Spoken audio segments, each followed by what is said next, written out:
crucified. 3. After his death, Jerusalem and the temple were destroyed. This occurred in 70 AD, after Jesus' death.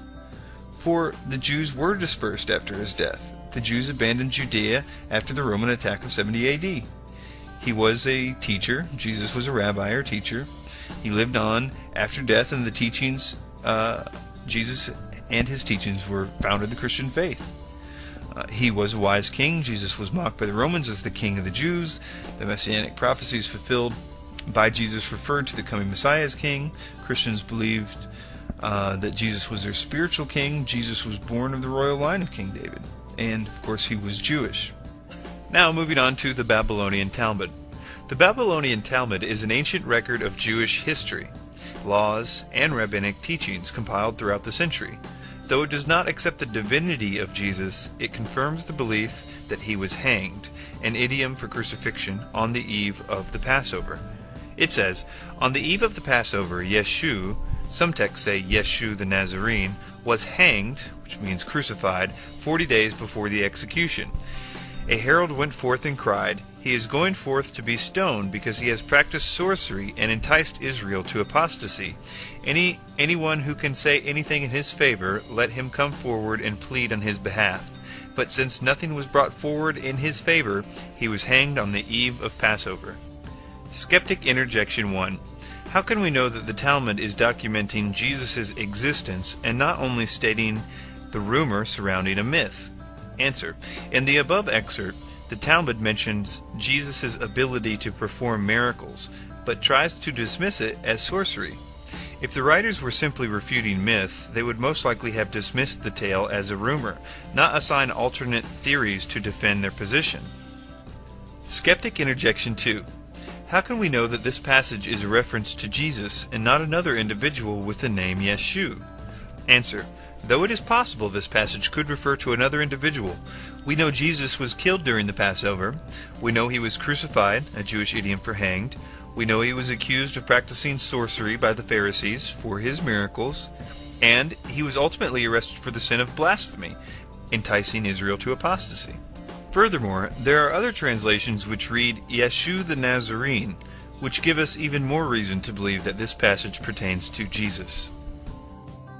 There are many more accounts that refer to Jesus and his existence from the 1st and 2nd century. And this, of course, does not include the many books and letters contained in the New Testament, where even the critics agree it was penned by at least 5 different authors. So we're talking about different letters from different times, claiming to be, in some cases, eyewitness accounts of the historical happenings of the events of this man's life. Some common questions are, why is there no physical evidence or personal writings to verify Jesus' historicity? The Bible has been accused on several occasions of committing historical errors, but has later been proven accurate through archaeological finds. For instance, the Old Testament mentions a tribe of people known as the Hittites. Skeptics pointed out that there was no such civilization in history, yet in the 19th century, records of the Hittites were discovered within Assyrian ruins. Today, we know a lot about the Hittites, such as their language, craftsmanship, geography, and empire chronology. The New Testament mentions the Pool of Bathsheba as a place where Jesus healed a paralytic. No such location was known to exist until it was discovered in Jerusalem as a place where the sick would gather to seek healing. Just because an artifact has not yet been recovered does not mean none exists. In regards to personal writings, Socrates, for example, exists only in the writings of his students. There is not a single document still in existence that contains his original works. If we apply the same logic with Socrates, skeptics use to determine Jesus' historicity, we must assume Socrates was a figment of the imagination of his students.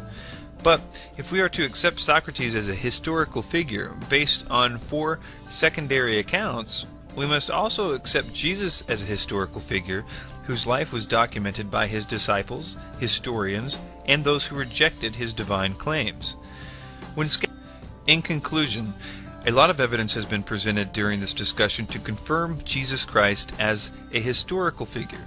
We have viewed accounts taken from numerous authors of different theological backgrounds, and we have answered some common skeptic questions concerning Jesus' historicity.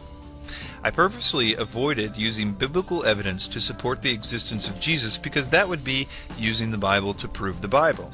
Instead, we focused this study on extra-biblical sources. However, early Christian historians and witnesses were unanimous in their accounts that several New Testament books were written by eyewitnesses of both Jesus and the apostolic ministries. If these authors were indeed eyewitnesses, we can believe that they also provide evidence to the historicity of Jesus. Some readers may be satisfied with such evidence, some may not. Whatever the case, I encourage you to examine all the facts for yourself before reaching your conclusion.